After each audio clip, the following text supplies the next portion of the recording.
بلقیس ریاض Europe کے قیام کے زمانے کی بات ہے۔ میں لندن میں اپنی سہیلی کے پاس ٹھہری ہوئی تھی۔ ایک روز مجھ سے کہنے لگی کہ آؤ تمہیں جنگل کی سیر کرواتی ہوں۔ جنگل میں؟ نا بابا، مجھے وہاں جاتے ہوئے ڈر لگتا ہے۔ ڈرنے کی بات تھوڑی ہے، میں تمہیں اپنی آنٹی سے ملواؤں گی۔ آنٹی؟ میں نے حیرت سے پوچھا۔ ہاں، وہ جنگل میں رہتی ہیں۔ تو کیا وہ اکیلی جنگل میں رہتی ہیں؟ کچھ لوگ اور بھی ہیں، مگر وہاں بہت کم گھر ہیں۔ اچھا۔ میں بے دلی سے اس کے ساتھ اپنی سہیلی کی آنٹی گریس سے ملنے کے لیے چلی گئی تھی۔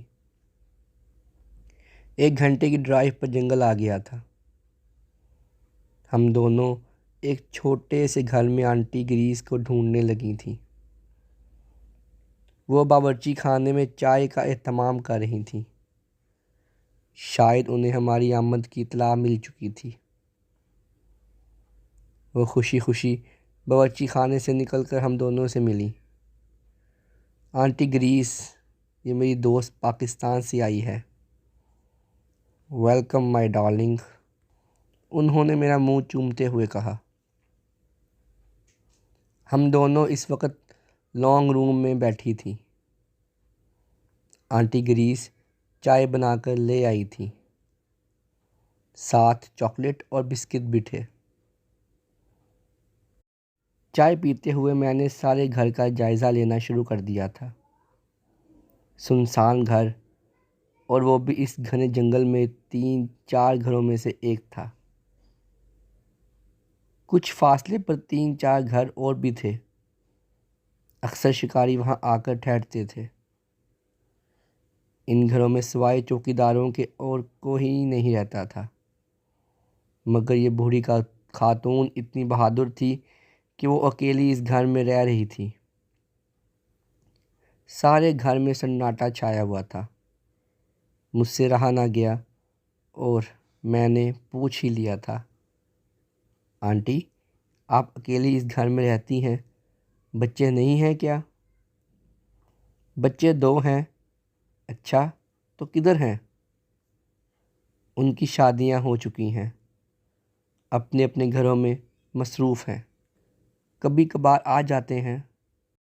میں اس وقت بہت خوفزدہ ہو رہی تھی، تو ان سے پوچھ بیٹھی تھی، آنٹی، آپ کو اکیلے گھر میں ڈر نہیں لگتا؟ میرا مطلب یہ ہے کہ شہر میں گھر ہوتا تو اکیلے رہنے میں کوئی قباحت نہیں تھی، مگر یوں اکیلے رہنا تو بہت ہی مشکل ہے۔ میں اکیلی تو نہیں رہتی ہوں، بہت سے لوگ میرے ساتھ رہتے ہیں۔ چائے پینے کے بعد وہ ہمیں برآمدے میں لے گئی تھیں۔ کمرے سے ایک سیٹی اٹھائی اور سیٹی کو بجانا شروع کر دیا۔ اب بھی چند ہی لمحے گزرے ہوں گے تو بہت سارے پرندے آن کر ان کے کندھوں پر بیٹھ گئے۔ رنگا رنگ کے خوبصورت پرندے تھے۔ وہ مسکرائیں اور بتانے لگیں، یہ میرے ساتھی ہیں، یہ میرے ساتھ کھانا کھاتے ہیں، میں ان سے باتیں کرتی ہوں۔ دیکھا، ڈھیر سارے بچے ہیں۔ وہ ایک پرندے کے منہ کو چومتے ہوئے بتا رہی تھیں۔ میں حیران سی آنٹی گریس کو دیکھ رہی تھی، جو ان پرندوں کے ساتھ خوش و خرم دکھائی دے رہی تھیں۔ میری حیرانگی کو دیکھتے ہوئے وہ مجھ سے گویا بولیں، نہ صرف پرندے میرے بچے ہیں، بلکہ 2 بلیاں اور 2 کتے بھی ہیں۔ میں پریشان ہو گئی تھی، پوچھ ہی نہ سکی تھی۔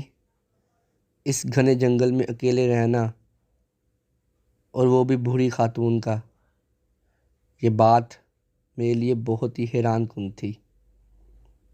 صرف پرندوں کو اپنی اولاد بنایا ہوا تھا۔ آنٹی گریس نے 2 بلیوں کو بلایا۔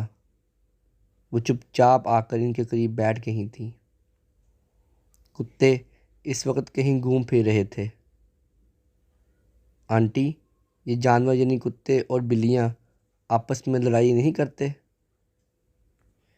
میری بات کا جواب دیتے ہوئے بتانے لگی، پہلے پہل تو ان کی لڑائیاں ہوتی تھیں، مگر میں نے ان کی تربیت کرنے میں بڑی محنت صرف کی ہے۔ اب اتنے مہذب اور منظم ہو گئے ہیں کہ جو ہی لڑنے کی کوشش کرتے ہیں تو میرا اشارہ پاتے ہی خاموشی سے اپنی اپنی جگہوں پر بیٹھ جاتے ہیں۔ مجھے تو رہ رہ کر خیال آ رہا تھا، ایک انسان کی تربیت میں خاصا وقت درکار ہوتا ہے، مگر اس نے جانوروں اور پرندوں کی تربیت کی ہوئی تھی۔ اس بہادر خاتون نے اپنی تنہائی کا حل ڈھونڈ لیا تھا۔ وہ پرندوں، بلیوں اور کتوں کے ساتھ بہت خوش تھی، اور ایک ہم جو انسانوں کے ساتھ خوش نہیں رہ سکتے۔ میں آپس میں آتے ہوئے سوچ رہی تھی کہ اس دنیا میں طرح طرح کے لوگ بستے ہیں، ایک خدا ہی ہے جو انسانوں کو جینے کا موقع دیتا ہے۔